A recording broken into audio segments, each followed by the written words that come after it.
Welcome to the Game Momentum podcast, focusing on timeless lessons from senior leaders in travel, food service, hospitality, and technology. I'm joined by my co-host here, Chris Tomseth. Hello, everyone. And our special guest today is John Marraffino, the founder, owner, and president of VMC Media, a company that specializes in advertising for the travel and hospitality industries. So, John, before we get into our first key question that we ask all guests, I'm wondering if you could give us a background on what VMC Media does and how that's changed over the past 30 years. Thank you, Adam and Chris. So I founded VMC Media in 1996, which is almost 30 years ago. So I'm dating myself. And when we started, it was pretty simple business. We had 3 major networks. We had some out-of-home companies. We had some magazines. And I remember making presentations to clients, and we had a tendency as advertising practitioners to make things so complicated. And in hindsight, the radio buy 15 slides and the TV buy. And in hindsight, we made it more complicated perhaps than it should have been. Fast forward to today, I probably would say that a guy like me could not get into the business and do what I did. Today, you got to be a data scientist or a PhD in data.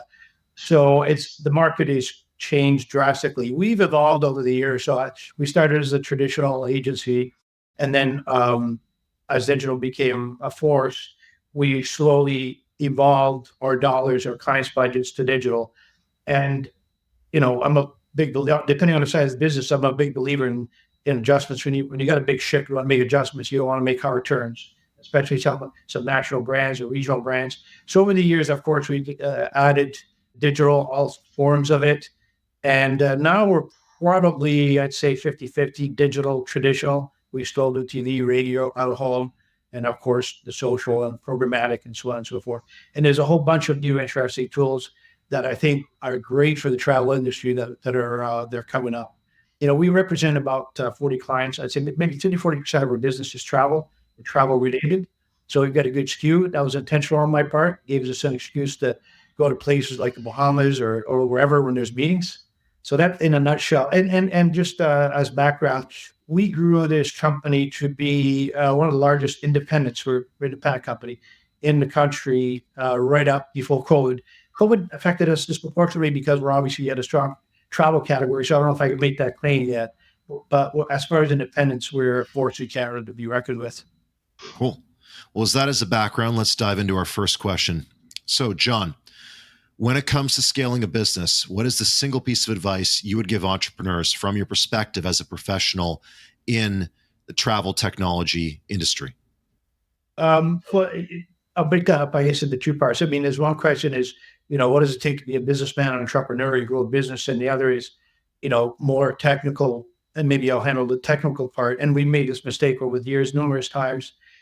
As you might appreciate, software and hardware is changing so rapidly that when we first started getting into it, at one point we built our own software, built our own hardware, and we also tried to onboard things that were super complex. So we tried and failed numerous times. And I guess the number one thing I will say is, there's so much stuff out there from a technology perspective that I think the key things you want to keep it, number one, keep it simple. Number 2, don't try to build or buy stuff, just lease it, use it, white label it, because you could plug in and plug out whatever you need as things change. So one of the mistakes we made in the past was exactly that, trying to build our own tech or trying to onboard technology that frankly required more time to run than it was worth. So I think if I could say one thing is, when you choose a new technology, keep it simple and keep it flexible. Don't buy it, white label, rent it, and make it plug as much as you can, plug and play. No one has a crystal ball because no one knows what's coming. So I think the most important thing is whatever you decide to sign on to, focus on keeping it simple and keeping it flexible for the future, right? I mean, from a business perspective, there's a million things that I could speak to. I always, and we're B2B obviously, so I always, when we started a business, I would always try to walk into a potential client with the thought of, you're going to have to tell them something that they don't already know. And I think we all understand and realize that you hate when you're sitting in a creative presentation where somebody brings you an idea you could have thought about on your own. Now, we're a media company. We don't do creative, but I took the same approach. So whether it's B2B or B2C, you always want to position things in, take that extra time. It's easier to check the boxes, but take that extra time and say, okay, I'm going to walk into this person or people in a boardroom.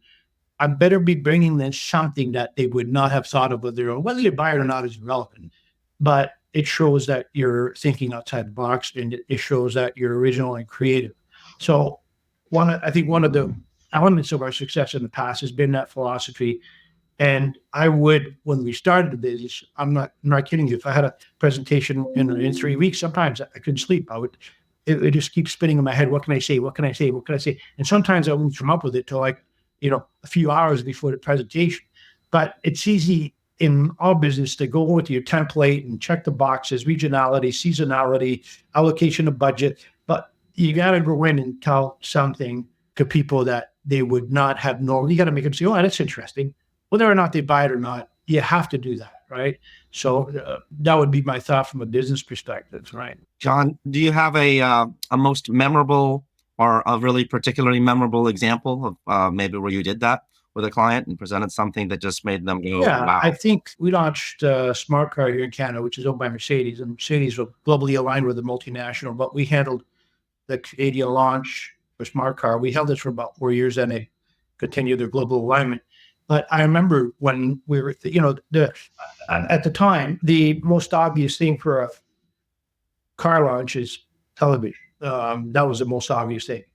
And I remember looking at this car and I thought to myself, this car is surreal. It's not real. It's up here. And if you just go with a typical television ad, and I'm watching television amongst the multiple channels of that, people say, is that a European thing? Is that it's not real. So the pitch was, let's make this real. So to take the car from up here and bring it down to the ground. And I said, avoid the whole branding exercise, which is a no, right? Skip it and just start taking out black and white ads in newspapers and billboards on the street saying the car's $199 as if it's already been on sale forever.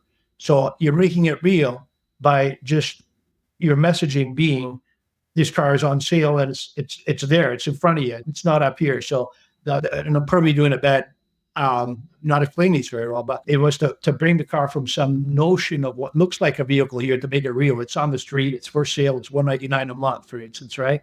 Yeah. That was the one example, right?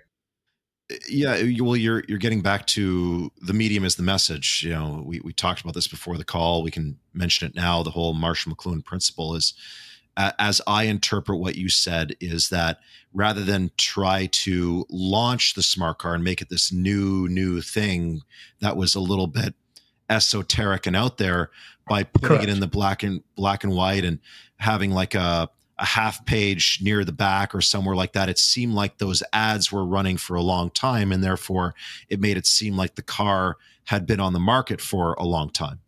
Correct. And it made it real. Yeah. And I'll give you another example. They pertain, and I won't mention, but we were pitching a paint company, right?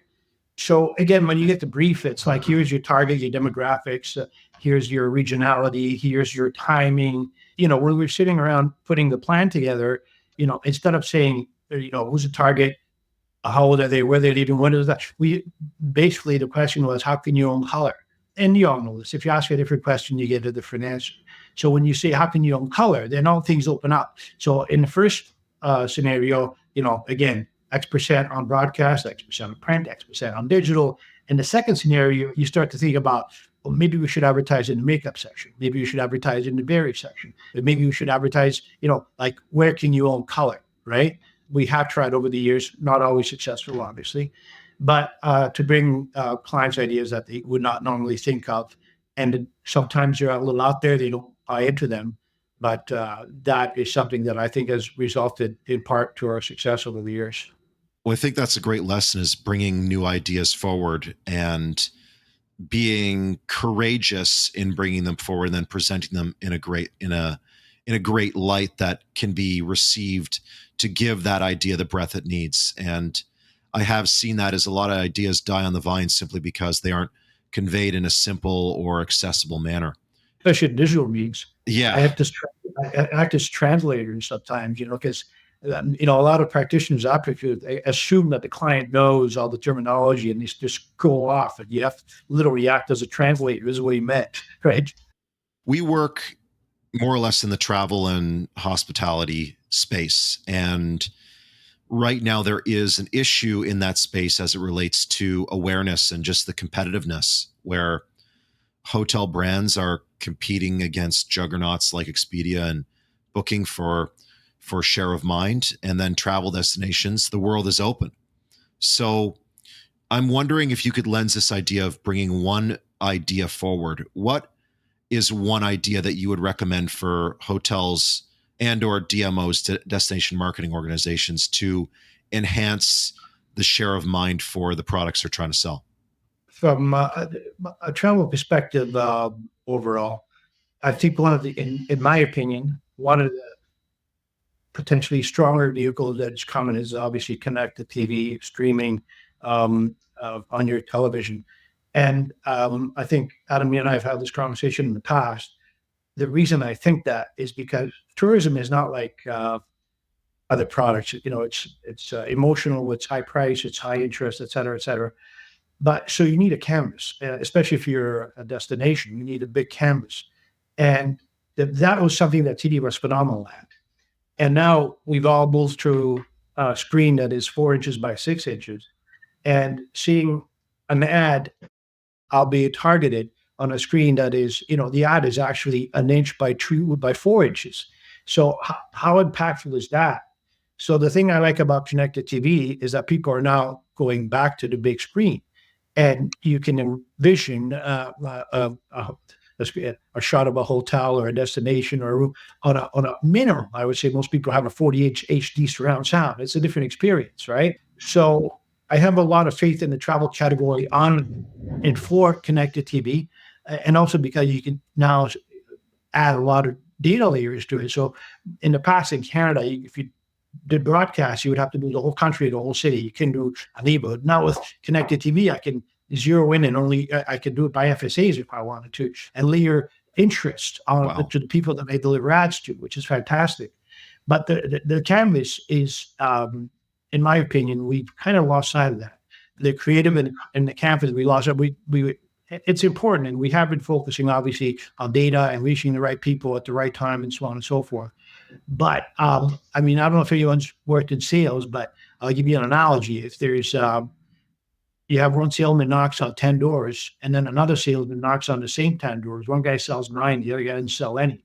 So sometimes how you position the message and the canvas that you're in is of utmost importance. Maybe because I'm older, but I think we've gone too far away from the creative process and too far away from the big and bold. Especially in travel, you need to be big and bold. Your canvas needs to be colorful, right? Well, talking about big and bold gets us into our second question, because, swinging for the fences oftentimes means you strike out. So, John, what are some of the common pitfalls or failures that you have witnessed that business owners should look to avoid when scaling their business? From my perspective, I've made two mistakes, and I think everyone makes it. The first one is when you start a business, because, when I started, it was just me. Then as you grow, you're very reluctant to pass off responsibilities and to pass off tasks and delegate tasks, and you don't want to hire and so on and so forth. So when I started, I risked being the bottleneck for my own business because I wanted to do everything. I didn't trust anyone to do it. And as soon as we started to grow and I started to hire people and I started to hand off account, that's when my problems started. So I'm working on this business for 5 years, no problems. I hand it to Bob, and now the client's not. So that from that perspective, it's inevitable, right? But then, as our business grew, the mistake that I made is we kind of hired too much, and COVID was an eye opener for me because we had to reduce during COVID our staff significantly, and now that that's behind us, our business has come back and the work is getting done. So the temptation as you're growing quickly is to just bring in more bodies, bring in more bodies, bring in more bodies. And that was a mistake, because if I look back and say I probably could have done with literally half the people that I had. But when you're moving fast, business is growing, clients are coming in, oh, we need this person, we need that person, we need that person. So at the outset, I made a mistake of not being able to let go and try to do everything myself. And then as we grew, I overcompensated the other way and could potentially have done with a fraction of the staff that we are now working with, lean and mean and fast. The other thing is avoid obviously vanity metrics. Now, when I started the business, they were very important. I remember when I started the business, I said, okay, I need a Bloor Street address, or I need a Yorkville address, or I need a Bay Street address. As a marketer and an advertiser, my address cannot be Mississauga, Scarborough, Woodbridge. It has to be, it has to communicate. It's part of the advertising process. That was very important when in the 90s and the 80s and the early thousands. But today that's irrelevant. So avoid the vanity metrics, the big address, the big offices. I think people's mindsets have changed. Business people's mindsets have changed. You can run a business from wherever. So avoid those vanity metrics, because they can be very, very expensive. And the other thing that I would say that some companies make, because we got to a point where we're acquiring some of our competitors. And, it's not like buying a product. In this category, there's not a lot of people that are for sale. So when an opportunity arises, obviously the owner, if they're an independent, they always have an overvalued sense of what their business is worth. So if you look at a deal, let's say you're trying to take over a competitor and they give you the price and that price is high. In other words, that business is not worth that much. You got to resist that, because A, you don't know when the next piece of business is going to come up. B, one of the best way to scale quickly is to acquire competitors. So that person's been running that business how many years? It's near their heart. They're reluctant to leave it. You know that the business is worth X, but they're asking for X plus 40%. You got to look at it for yourself. Never mind, do you want the business? Yes or no? Buy it, and as long do the numbers, make sure it makes sense to your bottom line. But don't get too hung up on, I'm paying 30% more than that business is worth. Because you walk away from it, you got to be waiting another 5 years for another opportunity, right? So that I thought is a pitfall when it comes to grow. And one of the, as you might appreciate, Adam, from a business perspective, one of the fastest way to grow is to, and obviously acquisitions, because from our perspective, which is B2B, gaining clients is a dog's breakfast. We're modest. Every year when I set out, I said to myself, okay, we just want 1 or 2 new pieces of business a year. Because if you get too focused on your business, you're going to start losing your existing customer. So service the ruin daylights out of your existing customer and try to win 1 or 2. So that's great, but the slow is steady and great, which is not bad. But if you want to grow and grow quickly, the best way to do it is to obviously acquire some of your competitors. John, question related to that. So both when you were and are hiring employees and potentially acquiring competitors, how do you make sure that those people fit into the culture of the company that you created? Because I would think that's pretty critical. We've had a few experiences in the past where it wasn't the right culture. But from an acquisition perspective, as a businessman, I don't pay attention to it. I bring it in. If I see something that I need to bring in, I'll bring that business in, and then I'll try to make it work. Right now, most people eventually, I like to believe are good, decent human being. So over time, when the teams meet, they start to get along and so on and so forth. The ones that don't fit, they will bleed away on their own. In all honesty, over the years, I've had to fire very, very, very, very few people, and the ones that I had were because of things that were untowards. But as far as culture is concerned, most people come along and follow your vision, and the ones that don't will bleed away. They'll if they're not happy, they will leave. Right.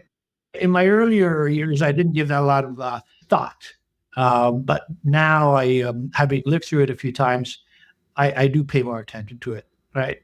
Yeah. So similar question on kind of the client side. In your early years, I've been an entrepreneur myself. So you're just taking whatever you can and opportunity for business, you take it.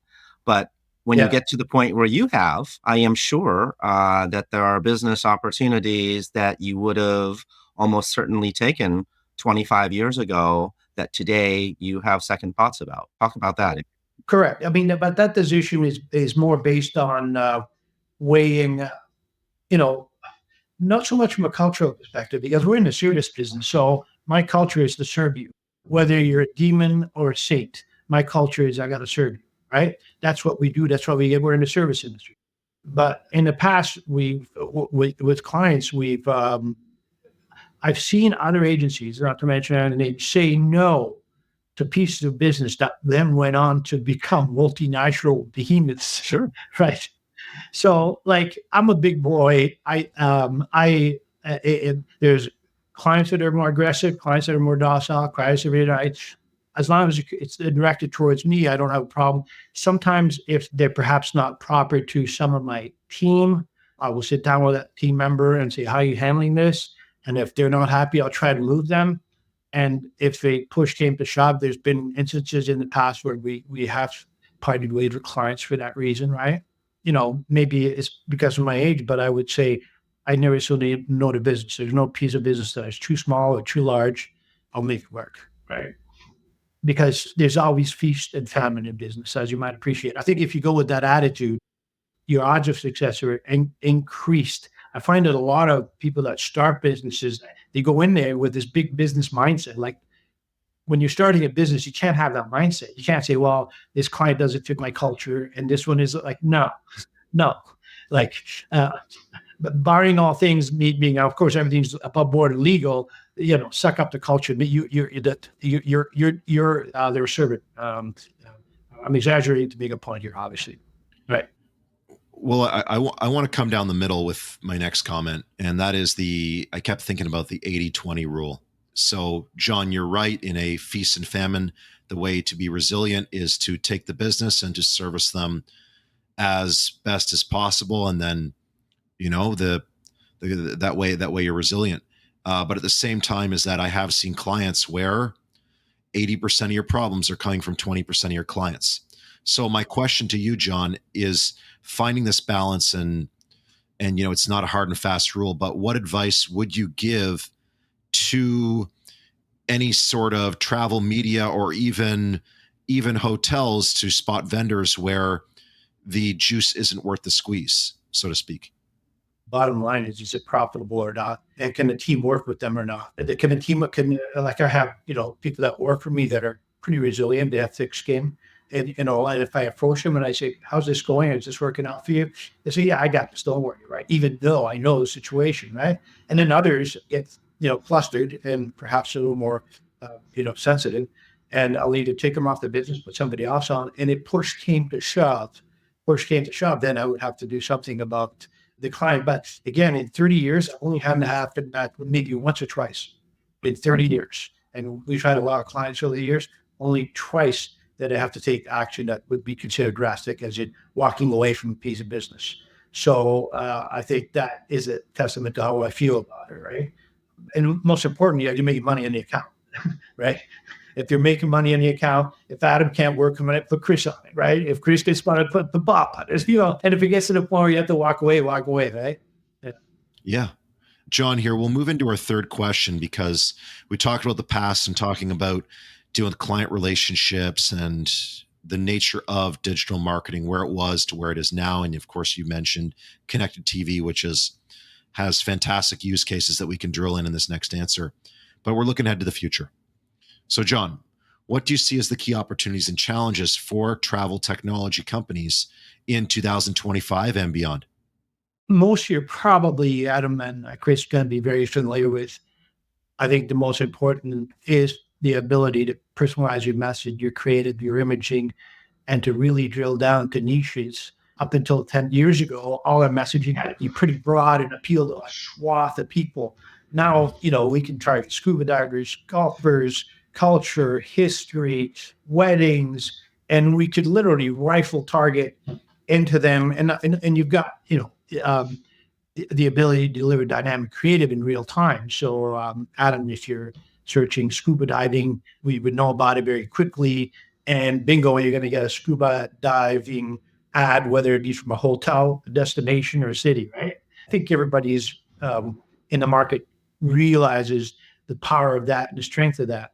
at the same time, there's a risk that, when you try to be things to all people, you're you're nothing to anybody, right? So I think it's still important to have, whether you're a destination or a hotel brand, that overarching message of who you are, what you stand for, and so on and so forth, and then drill down. So I think there's still room, not still, I think it's necessary that you still have that top broad message, but technology today allows us to drill down in real time with sequential messaging. Not only can I target you if you're interested in scuba, but I can also target you sequentially with different messages along your purchase path online. So that's great. And to the point we made earlier, I'm hoping that, not quite there yet, but with connected TV, we'll be able to do that. Because to me, that would be fantastic, to be able to deliver ads on a canvas like the big screen in your living room. Right? The challenges are more, and it's a hornet's nest, is of course privacy regulations. Because everything I just mentioned is great and wonderful, but to do it in a privacy compliant manner is scary as hell. Like, I mean, I worry about it because obviously I'm not in the weeds, and I'm thinking, okay, is this being done right? Is this going to get us a lawsuit? Is this going to, like, and Europe has been at the forefront of this, and they're pushing really hard. And you hear companies getting fines of millions, hundreds of millions of dollars for potentially stuff that they may or may not even have been aware of. That's the challenge, is how to navigate, and different regions within different countries have different laws. So that is potentially nightmarish, from a challenges perspective. And of course, the other challenge in the travel industry is the things we cannot control, like the economy. We don't know what it's going to do, but this category is extremely sensitive to that. Spare time and money, right? So that you're not going to be able to control. But I would say the opportunities, of course, they never already started. The ability to personalize message, dynamic creative. By dynamic creative, I'm sure you know what it means, but basically you load up all your assets into the system, your photos, your captions, your price, and then the system will literally build the ad on the fly based on what your behavior has been online, and it'll price it accordingly, give you the right offer for the right product. So that's super strong, and that is the way of the future, obviously, right? So one thing we talked about, that getting back to sequential messaging, and this sort of goes into the funnel for hotels. And one thing I'd want to talk about is how KPIs are changing, key performance indicators, because there's so many different metrics that hoteliers or travel brands can use to parse out all the data that's coming in and how people interact with that data. Obviously, everyone cares about conversions. For hotels, you tie that into bookings in some way, shape, or form. What do you see as the big KPIs that you look for to measure advertising and media success? Depending where you are in the travel ecosystem, but if you're a hotel, at the bottom line, you're going to be held accountable for bookings, right? And depending on what the task is, because for different destinations and different hotel groups, there'll be, usually the campaigns are tier. So, up here you got for quality is job one, or here you have the 4 tours is a great car, and here is 4 tours is $199 a month, right? So depending on the metrics will be different for each one of those tasks. But at the end of the day, today, the conversation and the tonality with hotel is always about how many books have you driven. So that's what we're held accountable to. Is that the right thing to do? You're going to have to do that, but I think it's still important to put out creative assets in the right place to generate a want for it, right? You can't just be putting out ads at $1.99 a night or something like that, right? The one that we're held most accountable for, for example, for hotels would be bookings, but for destination, on the other hand, let's say you're a destination, there it's more about engagement, and there it's more about reaching as many people as you can with the right message, and just building the awareness of the destination, as well as trying to get people to obviously want to go there by putting out the right images. And they're not, so a destination will not beyond us saying, how many bookings did I get? They just won't, all right? They're more interested. Did we lift our awareness by X%? Did we lift our favorability by Y%?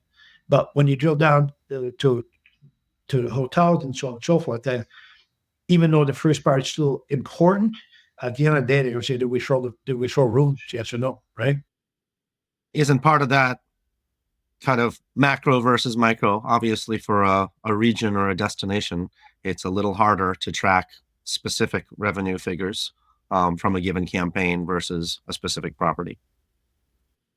Yeah. So destinations' objectives are going to be different from the hotel's objective, which are going to be different from the airline's objective, which are going to be different from the hotel's objective, right? And the retailers as well, right? So I framed, like, for example, if you look at the retail, wholesale websites, travel, a lot of them make the mistake. Their job is to incentivize and get people to travel. It's not their job. In my opinion, the destination is to get you to want to go there. The retailer's job is to book this website versus the other website. So they get confused, and sometimes they put out ads that are meant to get you to travel. It's not their job. Their job is, once you've decided to travel, book here instead of there. Yeah. So it's like car. You're not going to get me to buy a car from London markets for a car. Good luck with that. But the minute I decide to buy a car, your job is to get me to buy this car versus that car. A lot of people lose sight of that. They think that their job is to sell travel. No, your job is to sell your website or your destination or your hotel, right? You're not going to get me to do things I want to do. And it's also asking a lot of the marketing and advertising process. But I do see retailers out there that put out these beautiful, very expensive ads that are designed to make me want to go somewhere. Not your job. If you're a bad example, but you're the Walmart. This product is X dollars. You're the Costco. This product is Y dollars, right? So I'm cheapening. Shouldn't use those two brands to make an example. But your job is not to get me to want to travel. We can decide where I want to go. Your job is to book me to a retailer, right? It's a very important point, is knowing your product and where you start. Yeah, and I'm wondering, to tie it back to your whole reason of being about bringing new ideas to the forefront to your clients. And I'm wondering, what new technologies or new mediums would you convey to travel or hotel clients that are going to get the message across that they want for now into the next 3-4 years? Right now, obviously, social is king, yeah, right? And it'll continue to be so for the foreseeable near future. I'm very optimistic about, as I've spoken about, connected TV. Retail media is also showing huge growth. Now, by retail media, a lot of people think that's, advertising in a Walmart store or in a grocery store. No, and I'll tell you what, I think it's good. Retail media, they obviously, the Loblaws and the Shoppers and a lot of the retailers have a lot of purchase data. And that purchase data with AI and with predictive analytics, you can start to do things. Well, if this person bought product A, product B, and product C, they're most likely planning to travel. So that's an interesting venue that's coming up. And you're not advertising in the retailer's establishment. You're using their data to reach them across the internet ecosystem, right? Again, you get into privacy compliance. You're not buying their data. You're using them to deliver the ads for you. So that's an interesting thing. But and I think out of home still it has a good place because for travel it is big and bold. You can target it by regions locally, and I think out of home may dodge a bullet as far as a lot of the traditional vehicles are decreasing. Traditional TV viewing is going down. People are cutting cables. Traditional radio is still holding the ground, but decreasing. Print's falling off a cliff. But out of home, it still, I think, has a very strong place for travel, right? So the obvious ones for the next few years, of course, social still rules, in my opinion. Connected TV is going to be very important. At home, continue to be very important. Just to drill down to talk about compliance, GDPR is the big one, and then getting into this whole idea of retail media. Can you briefly just unpack that in terms of what that means regarding first party data and how travel or hotel companies can get involved with key retailers to find new customers or to help retarget existing ones? For example, in the U.S. especially, too, a lot of retailers are getting into the ad business, and of course online you have the Amazons of the Yeah. world that have been doing it for some time. But in the U.S., a lot of the largest retailers are getting into the ad business, so they now have platforms that loads purchase data. So if I buy a product, I can't go to a retailer and say, okay, I want to deliver ads to the person who bought this particular competitor of mine's product. But what I can say is, I want to target people who bought this category, whether that be cold medicine or whatever. But more importantly, I think with AI, and we're going to be getting there, they're going to potentially connect dots that are not obviously connected. So I'm going to make stuff up. You buy a book, you buy glasses, and you buy chewing gum.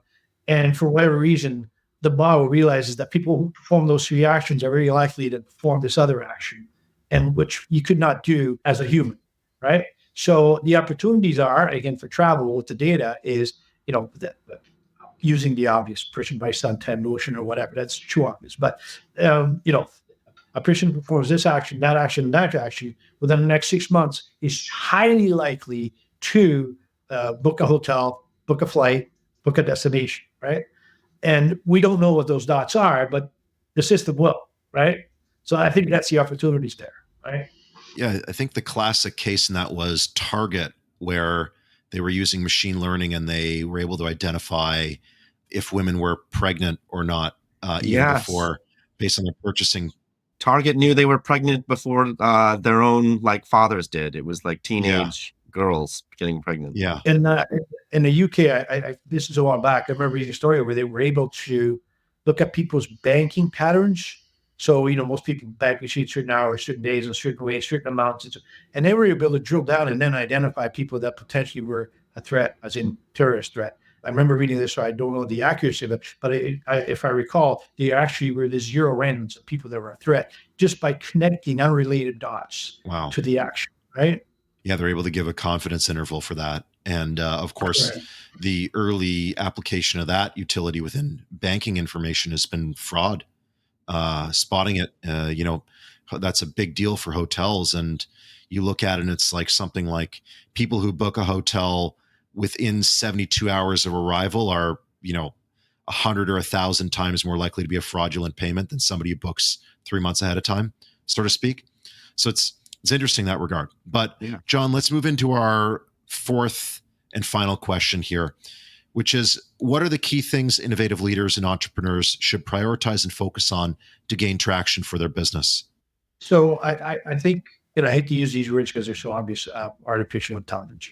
I think that you should use it at the same time to be efficient. But I think that you should, for originality and creativity, you should use your own brain. So use the tools to save time and be more efficient. But you're not going to win or be original or be creative by just using those. So you got that. That's where you got to use your head or the team's heads. Because, as of today, most AI tools are just collecting what's out there, and original thoughts are not already out there. So I think use the tools to make your day more efficient, more effective, cheaper, faster. But you got to sit down and you got to come up with the idea and the creativity yourself. You're the one who has to sit there and say, okay, how can I do this better? How can I make it better? Sure, use the tool. But I say, you use artificial intelligence to be more efficient, use real intelligence to be more creative, right? And the two combined can pack a punch. Because I don't know about you guys, but I used to have, when I have two screens, I used to have my email and Google. Now it's email and ChatGPT. And it makes your searching, as you might imagine, for information 1,000 times more efficient. So I save time, I'm more efficient. But if I got to go after a piece of business, I use the tool to research the business, but then to come up with what I'm going to say, the idea, the angle, I do that myself. Because if you ask most of these platforms, you're going to get generic rubbish. Do this, do this, do this. Yeah, thanks. I already knew that, right? You gotta come up with that stuff on your own, in my opinion. Maybe tech will get there one day. It'll actually be original, but right now, every time I've used it, hasn't been that original. And it's obviously different B2B and B2C. Because when you're B2C, it's all about the systems, the technology, the image, the marketing. When you're B2B, you get other things into the mix, the relationship, the personal relationship, your reputation. Do you deliver? As a businessman, I think, especially from a B2B perspective, something as simple as just doing what you said you were going to do is underrated. Just if I say something to you, Adam, and I say, I got to get this done, I'm going to do it. Even if I got to break my back, you won't know what's going on behind the scenes, but I'm going to get it done. And it may cost me money, but I think just something as simple as if you say something, just do it, is so underrated today. Little things, even little tiny things that a client may ask you in offhand, not important, don't worry about it, get it done, right? So in the B2B, there's a lot of other dynamics than there is in the B2C market, obviously, right? I think that's the best way to end it off here, is because I do see a lot of people viewing AI as a crutch, but really it's an empowerment tool if it's used properly on the efficiency side, not on the creative side. So by being more time efficient with the basic stuff, you're freeing up more time for that real intelligence, that creativity. 100%. You spend more time thinking of creative ways because, when we're not creative, we're a media company, but creativity applies to all categories. Yeah. And if you could free up the time instead of researching, if you free up that time, you just try to come up with a different angle, a different viewpoint, a different, that's what makes a difference, right? That's what makes a difference. Yeah. John, thank you for your time. Chris, thank you as Oh, always. thanks you guys for having me, Adam and Chris. Thank you so much. It was great. Thank you. Thanks. Thanks for listening to the Gain Momentum podcast. To stay up to date, make sure to follow or subscribe wherever you get your podcasts. For more information about Gain Advisors, head to gainadvisors.com.